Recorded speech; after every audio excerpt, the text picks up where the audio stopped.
Good evening and welcome to V8's online coverage of the Sim Instruments Truck Series, brought to you by Sim Instruments and V8's online superstore, coming soon. I'm your host Mike Korolev, sitting in the commentary booth here for round 6 at Iowa Speedway. Sitting beside me is Anthony Kernich. Anthony, good evening. Good evening. So, unfortunately we had a few problems last week. Bit of a glitch in the system, as it were. Unfortunately, we weren't able to bring you the highlights of the race, which was a real shame because it was an absolute cracker from Charlotte Motor Speedway. Anthony, you had sound problems, unfortunately, as well, so I was left to run through most of it myself. We can just do a quick recap, and Francis Dunnett was the winner of that race. Very eventful, very exciting, but this week we're at Iowa Speedway. So tell us about the track, Anthony. What has it got in store? Yeah, this track's always pretty close. It's quite a short lap time, about 22, 23 seconds, and it's perfectly suited to these trucks. With not a lot of power and speed, they don't like long straightaways. They like these shorter tracks, and yeah, this one's always one of the most competitive around on iRacing.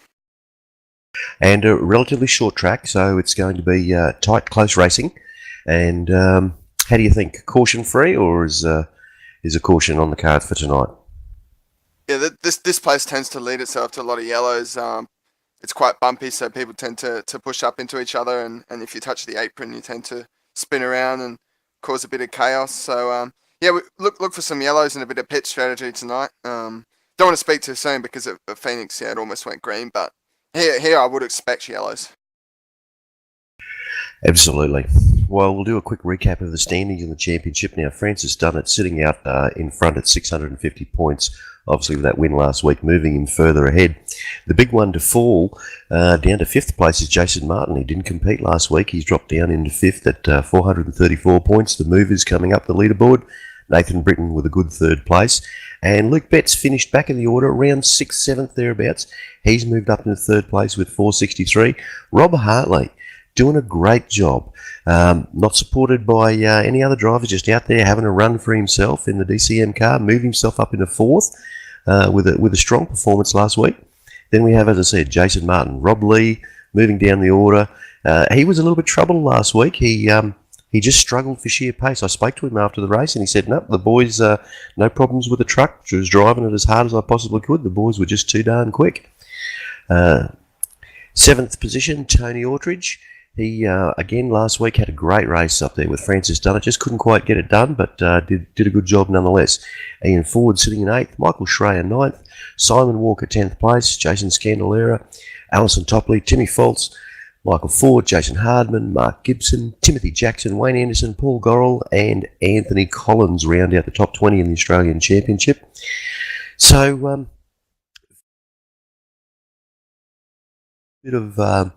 a little bit more information on that turn 2 entry. Talk us through there with that bump down low. What's it like?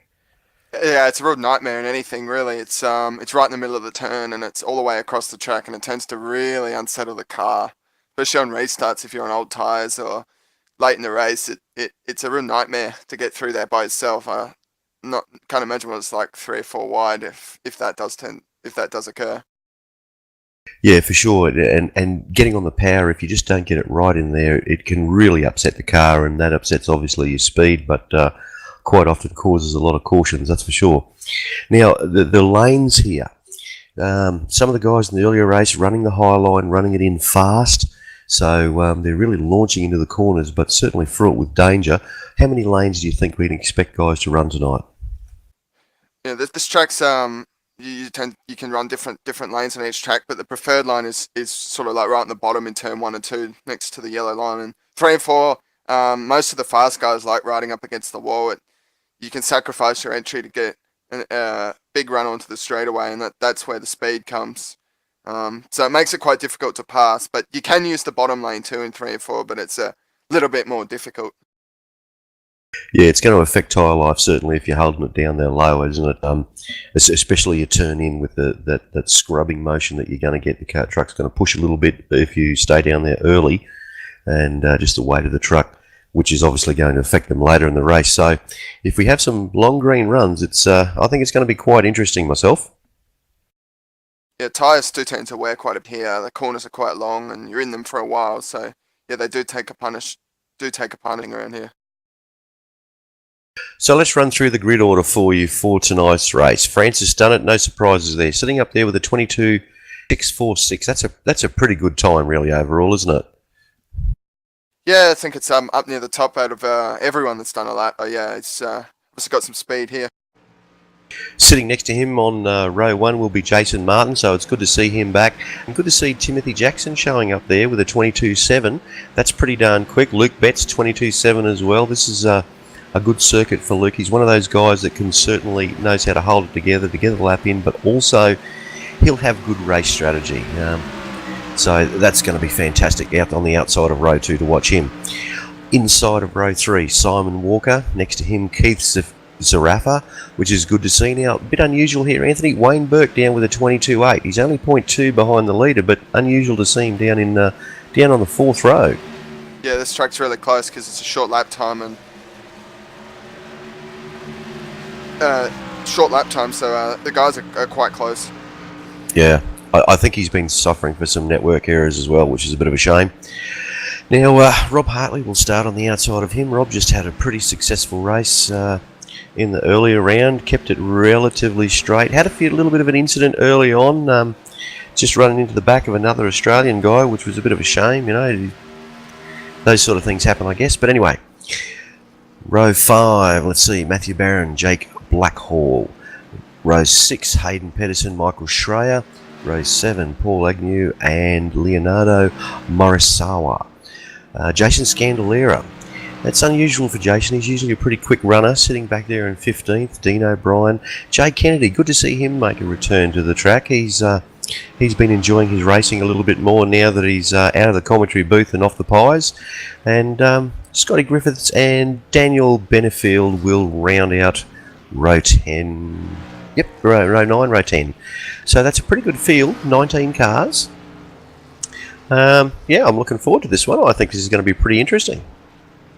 Yeah, it's an all Aussie split night, so only one guy, he's from Asia, so no US or Europeans, so shouldn't be having too many problems with ping, and yeah, it should be. It's pretty. The times are pretty close at the front, so yeah, it should be quite competitive.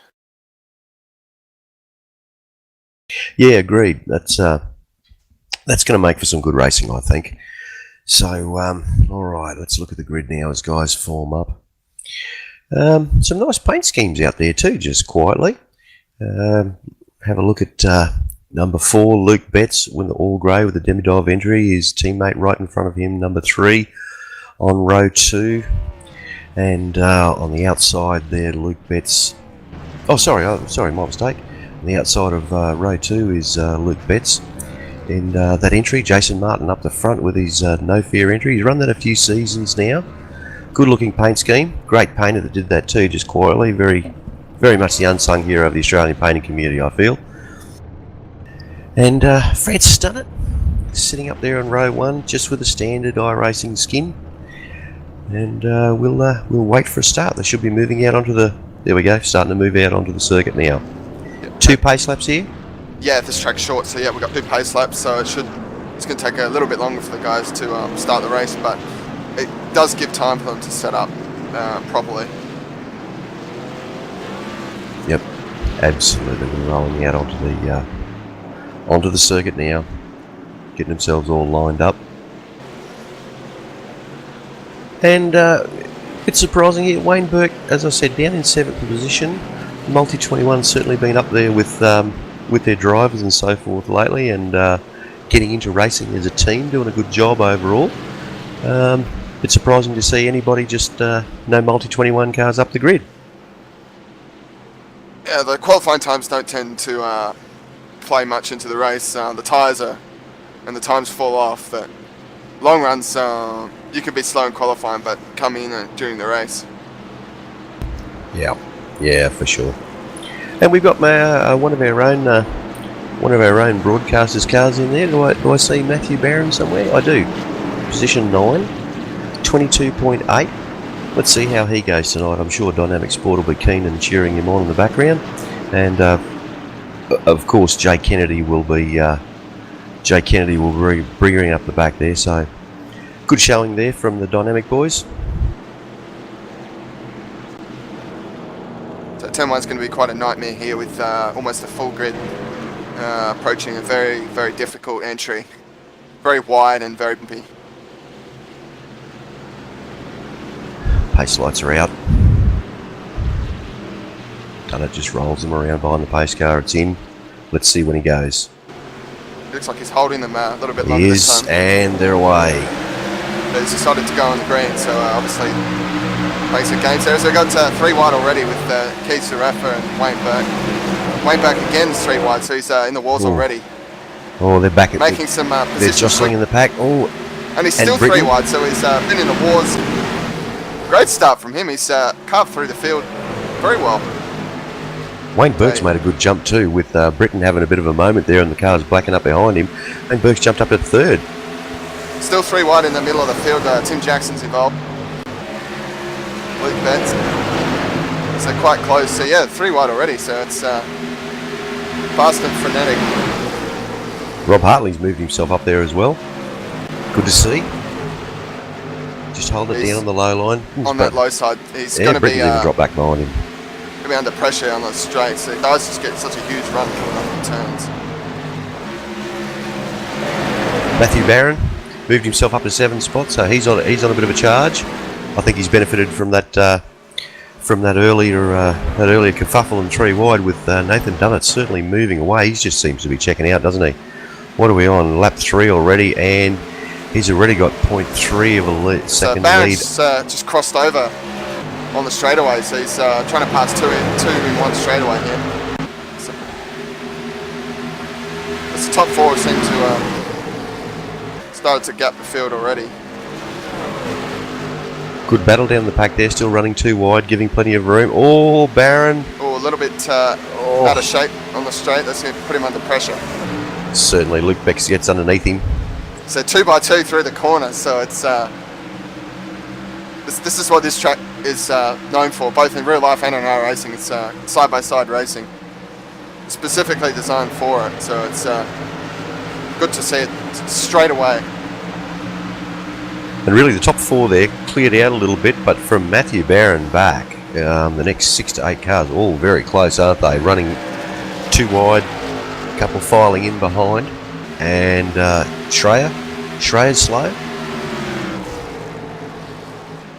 Yes, we've got a big pack of cars here from 5th on back. Barron's obviously holding up a lot of guys. It's almost like a super speedway. It's this long line of car. It's 3 wide in the middle of the field. Blackwell's down low, he runs it back up now.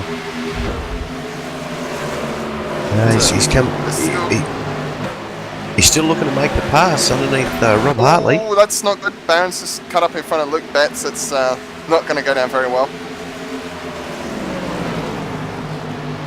How much do they really need to work on their etiquette here? You know, in racing, is it a bad thing to do at a circuit like this? Not so much with Aussies, although there is quite a bit of respect here. But if you start racing some of the higher races and racing people who don't want to give any room, it does tend to lead to a bit of trouble. As someone's crossed up on the straight there. Betts has got underneath him. He's got underneath Barron, and he's made the pass. He's got it done.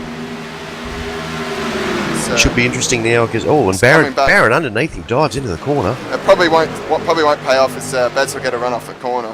As Barron's crossed up, you know, he's not going to make a pass like that. And he's probably going to lose a spot to Jackson. Yep, he already has. Jackson's made it around the outside. He's got the speed on the outside to keep going as well. One thing you got to be careful here is not stay on the bottom for too long, otherwise you can lose a lot of spots quickly. So the guys are just getting a big run. Let's go on board now with Dean O'Brien. He's certainly moved himself up well. He's in 8th position, sitting just behind Matthew Barron. They're just trying to ride the high side and sort of clap, and draft doesn't really come into here. You might get a little bit at the end of the straightaway, but it's not important. It's all about how you Francis Dunner was checking out there for a moment, but it looks like Jason Martin's stabilised his car and got himself into a rhythm. He's only 0.28 behind Francis Dunner now. So they're steadying themselves out in front with a 2-second gap in front of Simon Walker, and Wayne Burke not too far behind Walker. Those guys behind him have been racing, so it's allowed them to pull away. And as time starts to equalise, you don't really see a lot of pulling away at this stage, as they're still racing really frenetically for 6th, 7th, 8th, 9th position, as Barron almost turns. Oh, very close too. It's very, very close. As they're almost Very four close. wide behind him. Tim Jackson and Luke Betts just pulling out a little bit of a gap on this group now too. They are starting to clear away by a good second. Yeah, these guys are racing very hard, so it's another guys to pull away. Is got Hayden Peterson in the wall. No, that's Scandalora. So just got caught up into the wall. It's not going to bring out a yellow. And Blackhall, he went up there as well.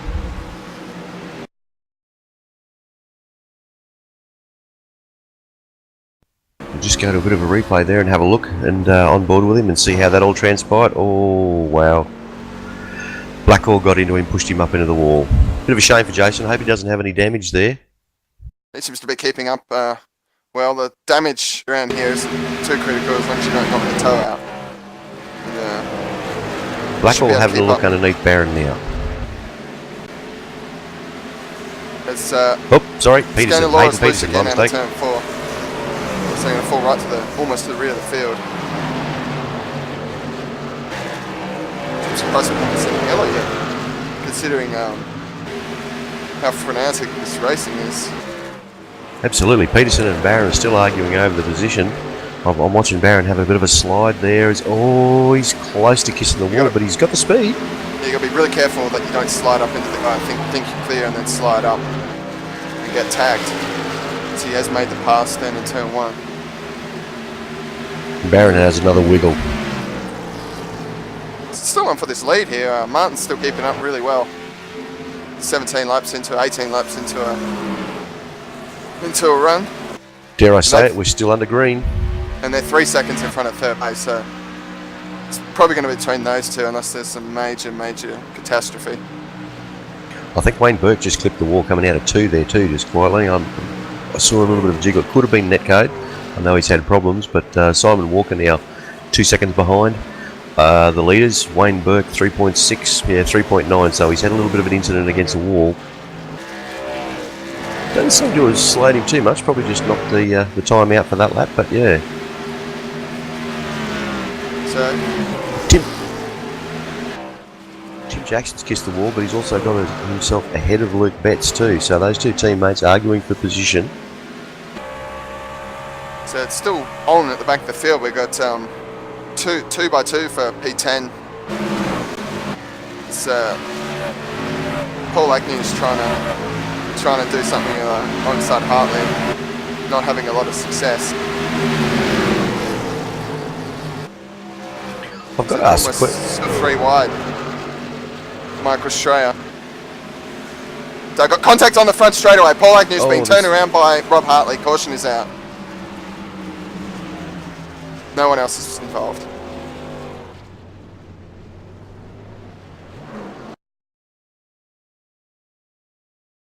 Yeah, we'll just go to a race recall replay there. You can see Paul Agnew. He's come out of 3 and he's done exactly what you've said there, Anthony. He's run up, and really there was nowhere for Rob to go. He's in the gas. He's either got to jump out of it or on the brakes, and just slid up into Rob's nose, and it's turned him hard into the fence.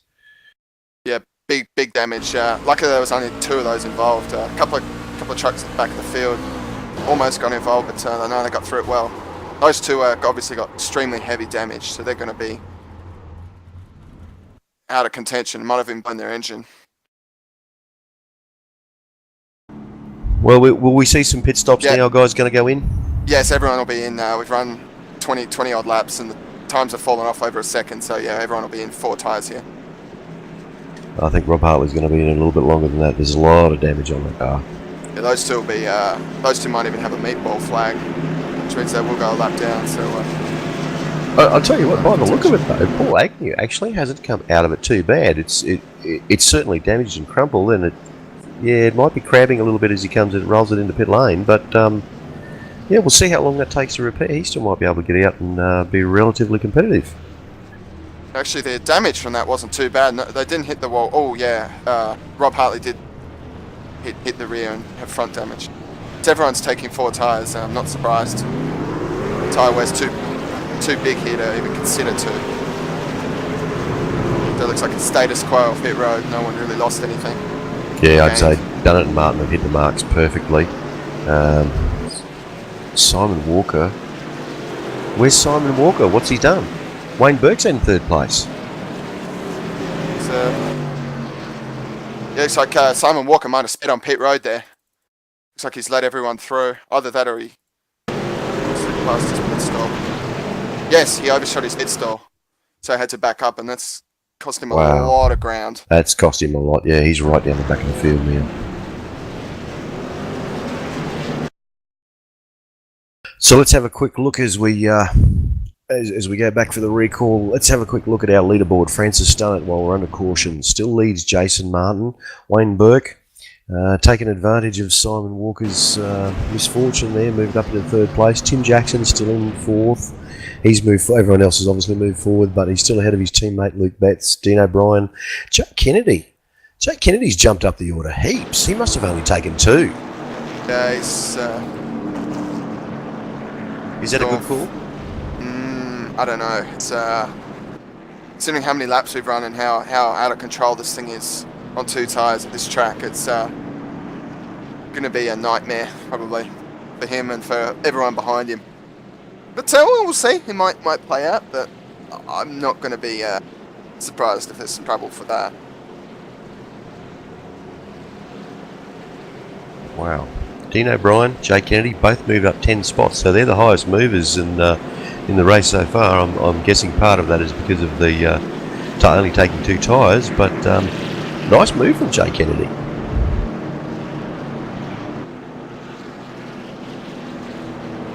Certainly our losers there, Keith Zarafa and Rob Hartley dropping down the order. So a bit of a mix-up. Let's see if his truck just doesn't look like it's repaired too much. He's brought it back out, but yeah, I think he's going to be off the pace. Yeah, they still have managed to stay on the lead lap though. If there is trouble and a few retirements, they might be able to pick up some spots. But Scandalora, I believe, is retired from the race. So yes, so he obviously might have had further trouble and has called it quits. Quite possibly. We've got 18 cars on the lead lap, so not a lot of attrition at this stage of the race. And so we do have 20 laps left, and lights are out on the pace car, so we'll be going green with 19 laps remaining. I think the leaders might be done with pit stops. There's only 19 to go, and a caution in 10 will make it only 10 laps left, and probably not worth pitting. So that's probably the one and only pit stop for the front runners. Yeah, I think track's position is the place that is the strategy that you want to call from now to the end of the race. That's for sure. I noticed Wayne Burke having a bit of a stutter around. I hope that netcode holds out for him. Yeah, he made a hell of a start. So it would be a real shame for him to fall out or to cause trouble because of his connection issues. Alright, we roll him into turn 4. Francis Dunnett brings around. Pace car just about to pull off as it does now. And he's gone early. He's jumped. Games for the field. So Martin did not expect that at all. So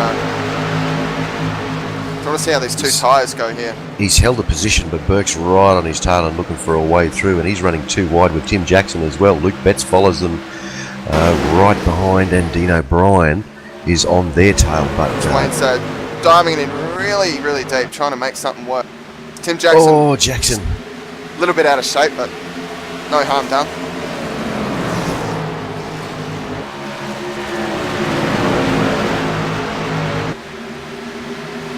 Yeah, it's. I hope Wayne can hold it out. You know, we're obviously seeing it on the broadcast, and he's darting around. That's got to be it's got to be mayhem for the cars behind him, trying to figure out where he exactly is and where to try and make it pass safely.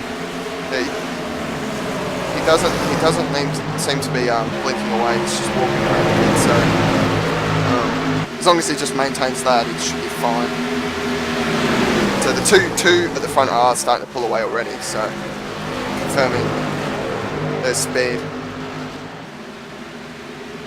Simon Walker's making his way through the pack too, having a bit of a go, and a bit of a call out there for Jay Kennedy. Took 2 tyres, good strategy. He's holding his position, and 7th place. Yeah, he's doing pretty well considering how out of control he must be. Obviously shows how difficult it can be to pass here if people want to hold you back. It's Simon Walker with tyres. No, he should be able to make it with tyres here. It is an advantage. Just Hayden Pedersen's deciding to make it 3 wide, but Simon Walker's passed both of them one corner, so good move from here. Great job, great racing. Only 1 caution so far. We're on lap 31 of 45. And what a fantastic race. Certainly competitive. We've got racing right through the field. They're still all bunched up nice and tight. And Wayne Burke jumping around a little bit there, but Tim Jackson's right on his tail, and Luke Betts is looking to make it a 3-way battle for that 3rd position as well. So yeah, the close racing here is confirming that this track's one of the best around for side-by-side and general close racing. Blackwell's got himself underneath Kennedy. Yeah, the 2 tyres are probably starting to become an issue now. They could be, but he's got the high line. He may be able to hold the pace. He's running in deep into 1. As Jackson's looking inside of Wayne for 3rd. Probably won't be able to make it stick. He's made. Wayne. He has made it stick. So Wayne did manage to pass him back. Now, so. Wayne's got the pace, but can he hold it on the outside line? Yeah, he seems to be holding it very well. Still side-by-side racing. Good respect between these 2 drivers as well, isn't there? Good space being given. As Betts is going to come in there too. As Jackson does make the pass. So Wayne's internet is... that would cut right in front of Betts there. Yeah, apologies for Wayne's terrible warping. It's out of his control and out of our control, but obviously it hasn't caused any trouble yet, so... Tell you what, Luke Betts has dropped off a little bit there. Obviously, a bit of a worry when they're racing, but it's let Dean O'Brien get right onto his tail, and he'll be challenging for that 5th position of Luke Betts soon, I think. Yeah, I think we're about to see a lead change. Jason Martin's really putting Francis under pressure now. Yeah, he's going to try and dive it down, but he knows it's a thankless task down there. But, he gets a little bit loose under power trying to get it out of the corner too, doesn't he?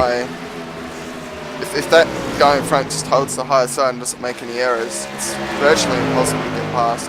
As Jackson's wide in turn 1, but shouldn't lose him any ground. It's still on here for 10th place. We've got 2x2 Western Noah's Ark. As Benefield's trying to... Scott Griffith's a little bit out of shape at the back of the pack. Jay Kennedy holds a position. He's doing quite well considering he's only on a couple of tyres. And not many laps left, so might have paid off. Yep, Walker's getting back up onto the back of this pack too. He's chasing down the Tim Jackson, Wayne down Burke. low on the front straightaway. Yeah, that's Rob Hartley, staying out of the road. Yeah, Rob Hartley's just being out of people's way. Doesn't want to cause any undue mess. Yeah, that's no problem. That's good driving by Rob. He's used to staying down low, getting out of the way for people if he needs to, so shouldn't be any problem there for him. Yeah, he didn't cause any trouble. As Simon Walker's really close to...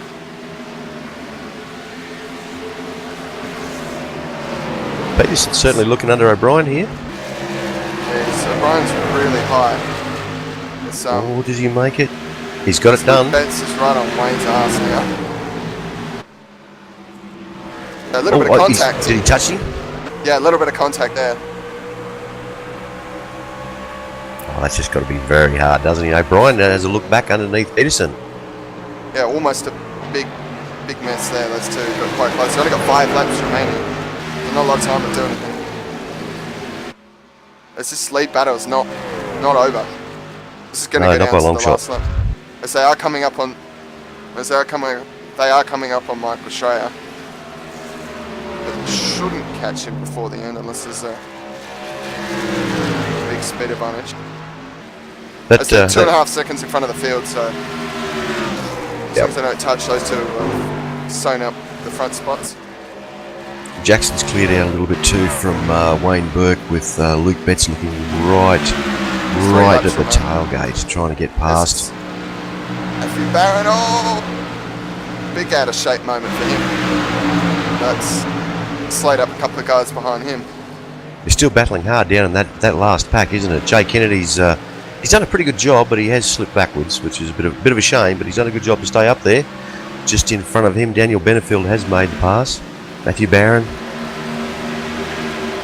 He pretty much had nothing to lose, sort of pass something different. It's Martin's on Donnett's tail. Griffiths out of shape on the front straightaway down in the grass. Coming back up, so Martin's putting it down underneath him into 3. Can he get the job done? Coming to the last lap, so he's got to do it now. So last lap here at Iowa Speedway. Oh, you just can't get it done, can you? You just can't get underneath there. Try and get a run and try and set him up. And if I recall, these two fought this win out last season in this race, so it's just probably too far back to. Yeah, he just can't get it. He won't make a challenge now. He just won't be able to get it. He'll get a run in there, but the best he can do is get Paul close. Agnew and Matthew Barron 3 wide on the backstretch and the back of the field. Oh, close. Point Matthew Barron's 3 wide coming across the line. Wow. Wow, what a race. Francis done it. 0.161 takes it from Jace Martin. 2.5 seconds back, Tim Jackson, with Wayne Burke holding up. Hayden Peterson makes it through. What happened to Luke Betts? They might have had a little bit of contact. There's got to be something going on there. We might be able to get a replay of that for you. I believe we've had trouble with Wayne and... Oh, yes. Betts did get loose out of turn 4. And managed to get down into the grass. Lost 5 positions. Yeah, lap 44. Going into turn 3, down low. Gets it just on the gas, and he gets away from him onto the grass, and yeah, he's lost a heap of positions there, hasn't he? Wow. Yeah, that's unfortunate to end this race like that. So, Wayne just had nowhere to go there. Yeah. Francis Dunnett, our winner. From Jason Martin, Tim Jackson. Wayne Burke brings it home 4th. He held on to that place despite his issues. From Hayden Pedersen, who picked up 5th position. Dean O'Brien finished 6th. Simon Walker 7th. Luke Betts brings it home in 8th position. Good of him not to hang on to it there, and pretty good driving not to spin, because it can get pretty. When you're sliding like that across the grass, you really are in the lap of the gods. 9th, Jake Blackhall. 10th, Daniel Benefield. Jay Kennedy brings it home in 11th position after only going for 2 pies in the pit stop. And Leonardo Morisawa brings it home 12th. Matthew Barron 13th from Keith Safara. Paul Agnew, Scott Griffiths, Michael Schreier, Rob Hartley, and Jason Scandalera was some 24 laps down. So what did you make of that race overall? Yeah, pretty frenetic all the way through the field, and good battle for the lead and good battle down at the back. So another race that really enjoyed. That's certainly going to have some good points too attached to it tonight. Strength of field of 282, so that's good for the Aussie drivers, isn't it? Compared to when we have to race against the Americans or compete against the Americans in our own split. Yeah, it's 2200's a good Aussie oval split. For this series, I would think. All right, let's while we've got him here, we've got Jay Kennedy in the commentary booth. Jay, you went for 2 tyres in the pit stop. How did that work out for you? Yeah, I only took the 2 pies instead of the 4 pies and sauce at the pit stop. I heard you, Mike. The car just wasn't working for me, and my position was hopeless, so I thought I'll try something different, try and get a jump, and then hopefully get a 8 lap stint, and then pit again, then I can take 4. Didn't need to. I'm pretty happy with come home in 11th, because I just had no pace at all, so that was the strategy behind it, was just to try and jump some positions and then get a bit hopeful. So yeah, happy with that. A good result, really, when you think about it. You certainly had there was some great racing out there, and lots of cars around you and plenty of battling. Yeah, it was good. I actually found that it improved the car for the way I drive it. So I found the car had a lot more drive, especially out of turn 4 on the outside lane. So you saw I was over a car length behind the car ahead, and then by the time I got to the start finish line, I'm a car length ahead. So it was really good strategy for me and actually improved the car. So I might do that a bit more often, I think. Roll the dice, Mr. Kennedy, and good luck in the future. Thanks, Matthew mate. Barron. Matthew Barron, we've got you in the commentary booth here. You started off quite well, but some interesting moments there in the mid-pack. Yeah, had a pretty good start, and then I think I just wore the tyres out too much, and then the second stint I just didn't get the restart that I wanted, and used the tyres up too early and just fell backwards. So I had some good battles there. Was trying to get past Jay, but in the end his 2 tyres were faster than my 4. So Well, you know how fast Jay is with those pies too, just quietly. So Can't get me past when I've got pies. good racing back there. yeah, some good fun. So I might actually do the next race. So I mean the 2 lanes was good. I mean I don't know if you guys saw it, but I was trying to run right down to the bottom, and then you could kind of slide up, and it was working sometimes, but I mean it was still fun having the 2 lanes, so it's good. Great stuff. Good to hear from you anyway, and good luck in the racing. And I'll tell you what, just a little snippet of information that's come through. We can't bring it to you on the screen, but Sebastian Murray Westberg has had a win. He is doing backflips outside the commentary box, and that's pretty hard to do for a ranger, I'll tell you. But there you go. So congratulations to Seb on his win there too. Got to be a good result after last night's race. All right, so there we have it. Our race from Iowa, all done and dusted. Congratulations again from the iRacing v8sonline commentary booth to Francis Dunnett on his win, and certainly an exciting race. Anthony, we're off to Chicagoland next week. Yeah, that track's a mile and a half fast, so draft will come into play again. It'll probably be very similar to Charlotte Motor Speedway. We saw last week. We actually got a string of big tracks coming. After that, we go to Indianapolis and then Las Vegas. So from a short track to a big track. Should be some good racing, I think. Now, just remember too, for all our viewers out there, for the v8sonline fan that watch and tune in, we won't be broadcasting the Las Vegas round. That's the 25th. So sorry about that, but that round will not be happening. Just take note of that, pop it in your diary. And unfortunately, we're going to miss Richmond as well, as that one falls on New Year's Day, I believe. So those two broadcasts won't be happening. Sorry to disappoint, but good luck to the races there on Christmas Day and New Year's Day. Hopefully they'll be sober. But from there we'll be back into the commentary booth for the last 2 rounds at Rockingham and the big one at Daytona, which is going to be fantastic. Looking forward next week to Chicagoland. Certainly a fast track, Indianapolis and so forth after that. Great stuff. So there you have it. We'll wrap up this evening's festivities with, again, congratulations to Francis Dunnett. He's certainly done well this season. Thank you very much, Anthony, for being beside me in the commentary booth and your expert commentary. No worries. And it's me, Mike Korolev, signing off from Iowa Speedway and v8sonline, brought to you by Cintruments. And we'll see you all next week. Thanks for watching.